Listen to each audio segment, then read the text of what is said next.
Chapter 22. The children of Israel traveled, and encamped in the plains of Moab beyond the Jordan at Jericho. Balak the son of Zippor saw all that Israel had done to the Amorites. Moab was very afraid of the people, because they were many, and Moab was distressed because of the children of Israel. Moab said to the elders of Midian, "Now will this multitude lick up all that is around us, as the ox licks up the grass of the field." Balak the son of Zippor was king of Moab at that time.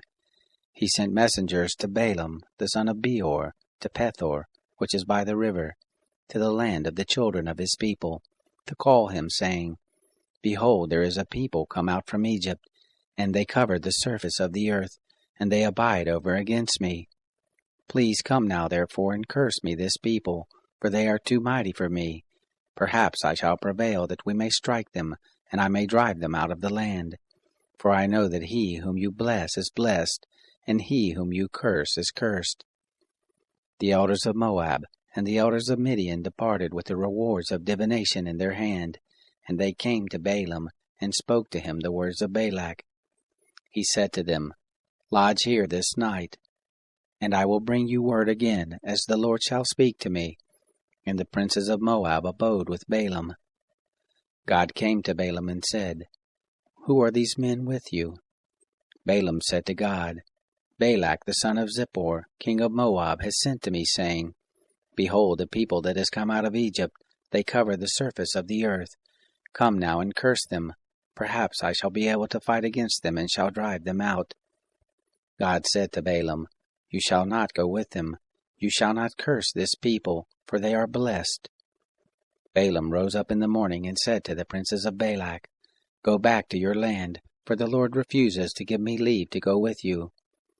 The princes of Moab rose up, and they went to Balak and said, "Balaam refuses to come with us." Balak sent more princes, more honorable than the first. They came to Balaam and said to him, "Thus says Balak the son of Zippor, Please let nothing hinder you from coming to me, for I will promote you to a very great honor, and whatever you say to me I will do. Please come therefore and curse this people for me." Balaam answered the servants of Balak, "If Balak would give me his house full of silver and gold, I can't go beyond the word of the Lord my God to do less or more. Now therefore please wait also here this night, that I may know what the Lord will speak to me." God came to Balaam at night and said to him, "If the men are come to call you, rise up, go with them, but only the word which I speak to you, that shall you do." Balaam rose up in the morning, and saddled his donkey, and went with the princes of Moab. God's anger was kindled because he went, and the angel of the Lord placed himself in the way for an adversary against him.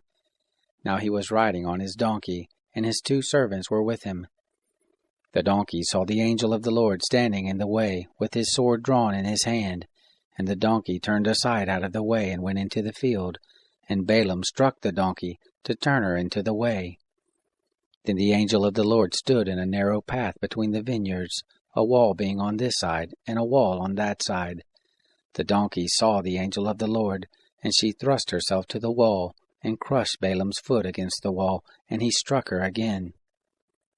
The angel of the Lord went further, and stood in a narrow place, where there was no way to turn either to the right hand or to the left.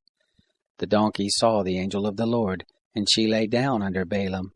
And Balaam's anger was kindled, and he struck the donkey with his staff. The Lord opened the mouth of the donkey, and she said to Balaam, "What have I done to you, that you have struck me these 3 times?" Balaam said to the donkey, "Because you have mocked me. I would there were a sword in my hand, for now I would kill you." The donkey said to Balaam, "Am I not your donkey, on which you have ridden all your life long to this day? Have I ever done this to you before?" And he said, "No."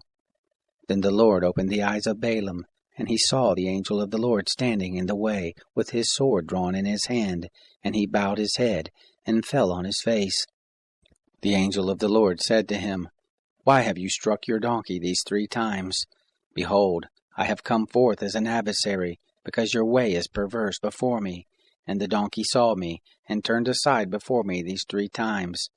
Unless ye had turned aside from me, surely now I had even slain you, and saved her alive.